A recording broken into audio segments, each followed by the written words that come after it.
Hello, all my beautiful cinnabar moths, or any kind of moth you'd like to be. Welcome to the Writer's Triangle, a podcast about publishing and all things books. And today we're going to be talking about something I'm super excited to talk about, which is pretty much every time I'm on the mic, right?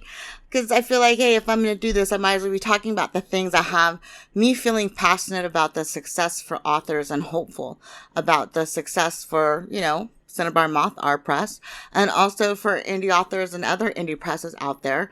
And I think the tools that we choose to use as authors and as presses play a big role in whether or not we're feeling good and whether or not we're being successful, whatever successful means to us in the given moment.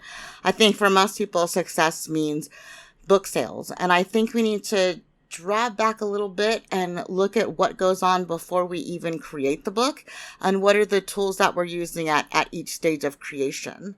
And for me, when I look at what goes into writing a book, I think that every book requires some sort of research. I know that every book requires writing, right? And I also think that every book requires some sort of graphic arts ability or some sort of visual creation ability. At least in my lived experience, I think it helps with marketing and promoting your book and getting people engaged with your writing process. I think it's helpful in that way. A tool that I absolutely love, and for all the tools that I talk about today, of course, I will be linking them down in the description so that you can check them out for yourself and see if they're the right tools for you. When it comes to research, my absolute favorite thing, and I emphasize favorite because my husband made me a convert. I was really against using anything other than just saving things in Word is where I started at the beginning of my process as a business owner, was just wanting to save everything in Word. And that wasn't a very effective way to save things. It is, and I'm sure y'all know this, it's, really specific to the instrument that it's on, to the device that it's on. And it's very limiting, at least in my lived experience. It wasn't doing everything I needed it to do. And for storing anything that I was looking at for research, for searchability of the thing that I was storing, I found that Mendeley is so much better. With Mendeley, I really love it, especially if you're a nonfiction writer. Mendeley is extremely awesome because it lets you save author, it lets you save the date that it was written, the name of it, of course, the name of what the paper is, and the publication that paper came out in. And it gives so many great ways to search because you can search by last name of author, you can search by date saved, you can search by topic, you can also search keywords. And so I think it's helpful for fiction writers as well, because if you're doing a lot of research on, different devices or different times in history or different locations in history, you could just put in the word, like if you've done a lot of research on castles, you can search in Mendeley, you can put the word castle and it'll bring up all of the papers that or documents that you put into it that have the word castle in it. So I thought that was really, really helpful. And it's one of my favorite ways to save any research that I do. Another thing that I love to use is Dropbox. The reason I love Dropbox is because it lets me travel from device to device. I have an office that I work in, and so my home, I don't like to take my devices with me everywhere. So I have my PC at home and I have my PC at my office. And being able to have everything saved in Dropbox is just a great way for me to access everything from different locations. I don't find that Dropbox is as good in Mendeley in terms of searchability. I think that for me, Dropbox doesn't have as refined a search methodology as I'm finding in Mendeley. But I do think that it allows me, I usually search by date, because if I do something in Dropbox, for me, I think of Dropbox as like my short term and my super long term. Like if I'm going to need something from 3 years ago, it can be in Dropbox, or if I'm going to need something that I wrote this week. And I usually do by date because I have an idea. It's kind of like my ongoing, what I'm working on right now. What are my projects that stay on my mind that I don't forget? And then Mendeley is really more for me for resources that I'm using for research rather than my active work. And that's kind of how I divide the two. And in that sort of same vein, I do really love Excel, my Excel sheet, and I wasn't a fan of Excel for a lot of years until I started the press. There's just so much information and so many things that need to be done for each book that I just can't remember where I'm at in the process for any given book. And that's because I'm usually working and thinking about 22 different titles on any given day of things that I need to be doing something for. And what that results in is that if it's not written, if it's not in the Excel sheet of what I'm going to do and when and where they're at in the process, like which books have been sent out to reviewers, what reviewers are they going to be sent to. And I also like to have a Word document for each book because I like to have backups, and I basically store like back blurbs, taglines, comp titles, and those kinds of things in Word documents. And then the longer things like, who did every book gets its own Excel sheet. And then there is, of course, the Excel sheet that has all of the books for the year on it. And in the coming years, all the way through 2027 is I think, the furthest out our books are currently in terms of the manuscripts that we have and where each manuscript is in the process. Has the manuscript been edited? Does it have a cover? Has the advance been paid? Has it been sent out to reviewers? Does it have a landing page on Cinnabar Moth Publishing? Does it have a Goodreads page? Has it been sent to distributors? Has it been sent to the publishers? It's a lot of different things to remember about a book and where you're at. And little things that are super important to you might get lost if they're not kept somewhere like on an Excel sheet or in a Word document where you can go back and look and see what you're doing and where it's at. And I think along with that is looking at the two big writing tools. Scrivener and Ulysses are the two big ones that I know about. I'm not going to go into a deep dive on all of the features between the two different things. Instead, I'm going to link down to a tutorial for each of those things for Author Level Up. And what I love about both of them, these are just general things that I know that both of them can do, is that you can, if you're not a big fan of Excel, you can set up in Scrivener or Ulysses these types of information and these types of things. You can set up your storyboard. You can set up your chapter information, your character arcs, and you can also keep a running tab on what you've done in terms of your edit. And in that, you can also keep tabs on what you've done in terms of your promotion for the book or in terms of finalizing the book, right? Editing, beta readers, ARC readers, getting a PR list, social media post, all of those types of things I think you can also store in those two writing devices along with writing. So I want to switch gears here a little bit, and I was talking about the things that I view as sort of coming before you even sit down to write your book. I think figuring out what you're going to use for storage, for research, what are you going to use to keep track of your writing process and keep you on task, right? And feel good and safe in the process and confident that nothing is falling through the cracks. And how are you setting yourself up for success? For me, who I am as a person, it means knowing what tools I'm going to use. And this is not sponsored. None of the tools I'm talking about have sponsored us, and we're open to sponsorship. These are just things that I know my authors have talked about that really work for them, and things that in my own life when I'm writing, I write nonfiction primarily, and I write primarily things associated with psychology because I have a PhD in psychology. And I don't really publish anything I do through the press. The press is a nonfiction. Cinnabar Moth Publishing is nonfiction. I mean, it's fiction. Why am I saying Cinnabar Moth Press is nonfiction? I'm nonfiction. The press is fiction. So I don't publish my work through the press. If if you're interested about what my nonfiction work looks like, you can always check out adjustmentguidance.com and go read my blog. That's mainly where you see most of my writing. I also have some periodicals that it shows up in. And so all of these tools are the tools that I find helpful. But I haven't used Scrivener or Ulysses because I haven't needed to do a lot of the things that these tools do. And what I find to be really, really important for authors to just really drive home that your books must have continuity. And character continuity is a sticking point for me. Character arcs that go nowhere or fizzle out or are just really wildly inappropriate with huge swings for no reason. When I read those types of things, I wonder if the author was tracking this character throughout the entirety of the book, throughout the entirety of their writing.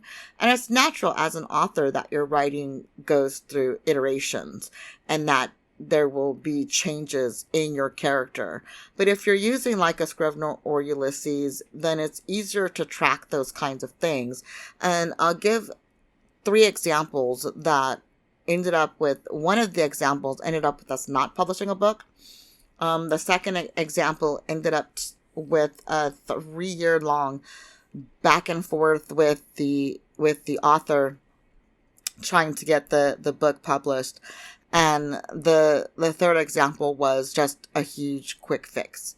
So the first example, when a book came to us with a character that was Asian, and that was fine. Then the author decided to make the character to be of mixed heritage, to be African American and European. Later on in the book, about halfway through the book, the characters, all of the things that the character was saying based on their Asian heritage was still in the book. And that was like, no, this doesn't work. There's this discontinuity. There's this disconnect. And the author just was unable to write the character from start to finish in one heritage. And for me, I don't care what the heritage of your character is going to be. It just needs to be consistent throughout the entirety of the book. And if you're not able to manage that, I cannot publish your book. And I'm sorry for that, because it's just going to be very discombobulating and confusing and also a little bit offensive. You know, it's like, wait a minute. I thought this book had some great representation of me, or wait a minute, I was completely attached to this character and now they're somebody completely different. They don't even have the same heritage, which means they don't have the same parents, which means the story doesn't have the same impact. And using a tool that lets you go back and see your other work, you can check for continuity, and using a writing tool like Scrivener or Ulysses, you can go back and you can check and search specific things that you're doing, because you can do keyword searching. You can do searching of your metadata to make sure that your story has continuity. The second thing that's really, really hard for authors are consistent tense throughout the book. And if you start writing a book with one tense and then change the tense halfway through, that's going to lead to a really long editing process. And if that's just a blind spot, so the writer that we're having like this really long protracted writing experience with, we're publishing their book, we just know that they can't get the book to where it needs to be in terms of having consistent tense. And we're now taking that over, but that means that's going to be a really long edit, because that needs a line edit, which is a lot different than the final edit for a manuscript that has consistent tense, that has consistent storytelling, that has consistent character development. And I read every single word of every single book we publish. And I'm the one who makes the decision on the editing call of how much editing that book needs. And if there is a tense shift, it's going to take me a lot longer to read a book, and that's going to slow the process down. Not to be like, wait a minute, because I don't sit down and read the book in one day, even if it's a one-day read, because I'm reading multiple books at a time, which means that for any professional publisher, when they get your work, or any professional agent, they're not going to sit down and just read your book. It's really, really rare that we have the luxury of picking up a book and reading it all the way through. We usually pick up a book and read the first 3 chapters and then decide if we're going to read any more of the book. And then we tend to just shuffle through and read a couple chapters of all of the books that we have. And I know that may seem confusing, but it really, when you have a lot of reading to do, sitting down and reading one book is way more time consuming than reading bits and pieces of a lot of books, because there may be a point in the book where you're going to say no thank you. And doing that and having another book already slotted that you've already started, because starting a book is the most difficult thing, and connecting with the characters and connecting with the story, it's easier to switch gears and go back to a story that you've connected with. The third example is point of view. We have books that the point of view shifts, and that's not appropriate. We have books that have multiple points of view, and that's completely appropriate. But if you've decided on a first person or third person point of view, you have to make sure that that's the point of view of your book from beginning to end. And if you're doing multiple points of view, you need to make sure that's the point of view of your book from beginning to end. And I find with point of view shifts, I tend to be a little bit more forgiving, because I think point of view is a bit tricky. And if you have a great story and there's a point of view issue, 50-50 chance that won't be the reason we don't finish your book. And it really is, when you're writing your book and you're picking your tools, really think about what is the point that someone's going to say no thank you because of something that's grammatical error, or a content error, or a point of view error. Try to minimize the errors that are in your book, and that will increase your success on the other side of it, right? Because when readers start reading your book, even, if you decide to self-publish, even if it's not an agent or a publishing house, readers are going to have the same experience. If you're writing a book and there's like a big shift in tense, readers really don't like that. If there's a big shift in, point of view or character, you're going to lose readers. Readers are going to drop off. So that's something to really keep in mind. And that's why something like using a Scrivener or Ulysses or any of the multitude of apps that are out there will really come in handy and help you out and save your bacon, and make sure that you're putting out the best manuscript possible for you, and one that you can feel really, really proud of. The reason I'm emphasizing this is I really do want you to succeed. And if you're an indie press, this is something that you can suggest to authors. Hey, have you tried using this, or have you tried using that?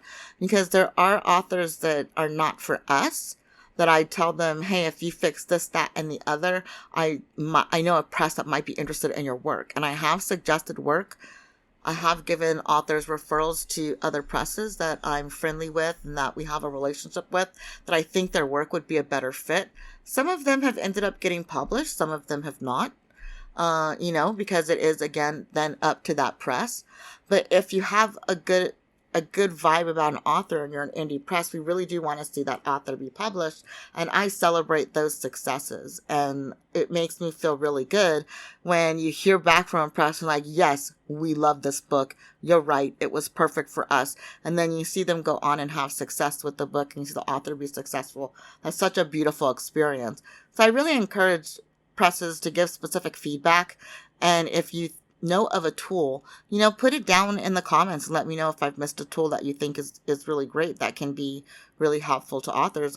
I'd love to know about it, because, this is about authors succeeding, and it is also about small presses succeeding, and having that relationship with a small press is just such an awesome feeling. It does bring us closer as presses, and it makes me feel like they're my sibling press, because, hey, they published an author that I championed, and I've had presses send me a book and send me an author, and I'm like, yes. And I've had authors send me recommend other books to me, and even if we didn't publish their book, they'll say, hey, I have a friend that I think has a book that would be a better fit. And those types of relationships are really gorgeous and beautiful to have.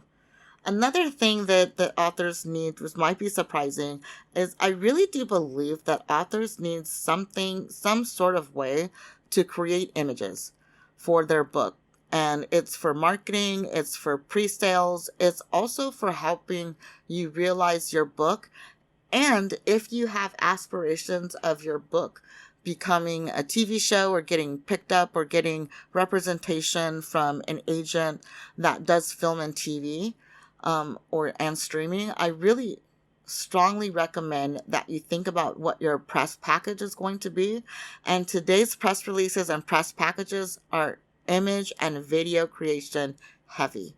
So knowing what your tools are going to be in the image creation space and what your skill set is going to be in the image creation space, I think is going to be really important, and get some comfort with that.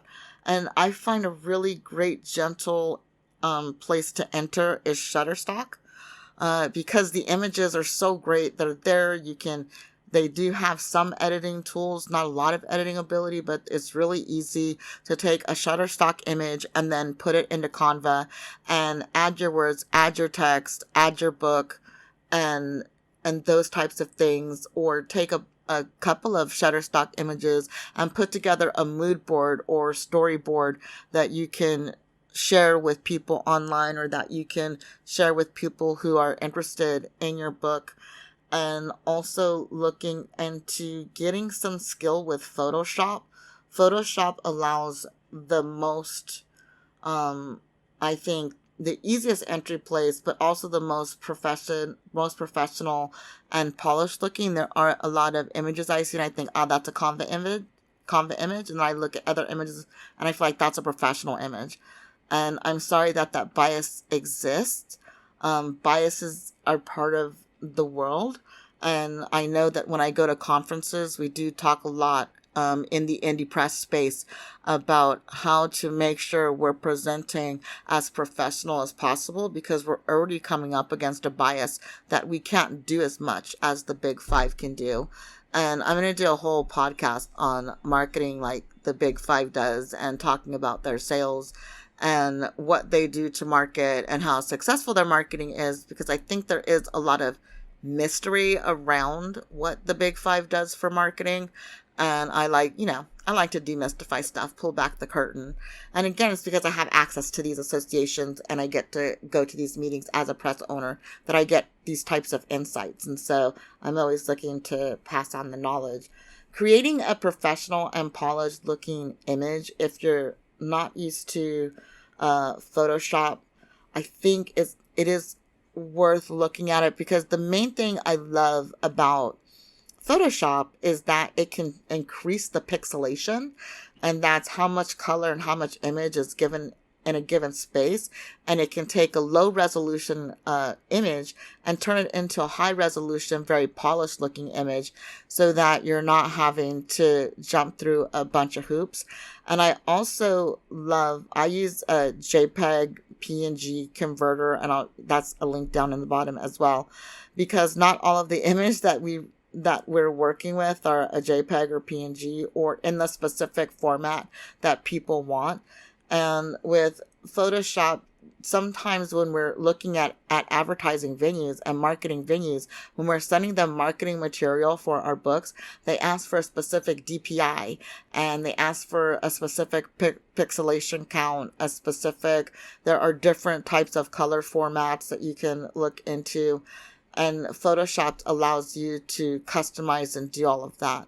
So if you're looking at advertising or going to different venues and being included in their advertising, familiarizing yourself with the features of Photoshop will allow you to familiarize yourself with the professional language of what advertisers are expecting to see when they're getting your images. And by knowing what advertisers are expecting to see when they're getting your images, you can then have that level of professionalism and polish when you're putting them online. Because if this is what a professional, magazine or event would want in your image, then when you put it out on the internet that you're doing professional quality work. And it's such a bummer that we have to prove that we're valid. I'm not really big on validating my existence. I do what I do, and I leave my journey as a press owner, and my journey and the team's journey in terms of what we create in image creation out there. And we recently had a meeting as a team because they were like, hey, should we wipe and restock our Instagram. And I said no, because I think it's really cool for people to see as a press who we were in our first year, who we were in our second year, who we were in our third year. It's kind of our yearbook that shows how we've grown and what level of polished we're getting, and all the different iterations of how the team's expanding and growing and the different skills that they have. And I love it. I'm not ashamed of anyone I've ever been. I'm not ashamed of any of the work I've ever done. My point in sharing this is neither should you be. You're beautiful and your art is beautiful and what you're doing is amazing. You read a book, or you're thinking of writing a book. That's not a small endeavor. That's huge. And having the courage to go after, or even think about doing something different than what you did yesterday, is beautiful and deserves to be celebrated.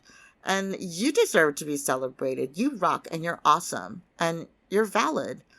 I hope that you know that. The indie space is hot and sexy and popping and turning out bestsellers and being made into movies and being made into films. So go ahead and swing for the fences, Shoot for the moon. You'll hit a star, kind of thing.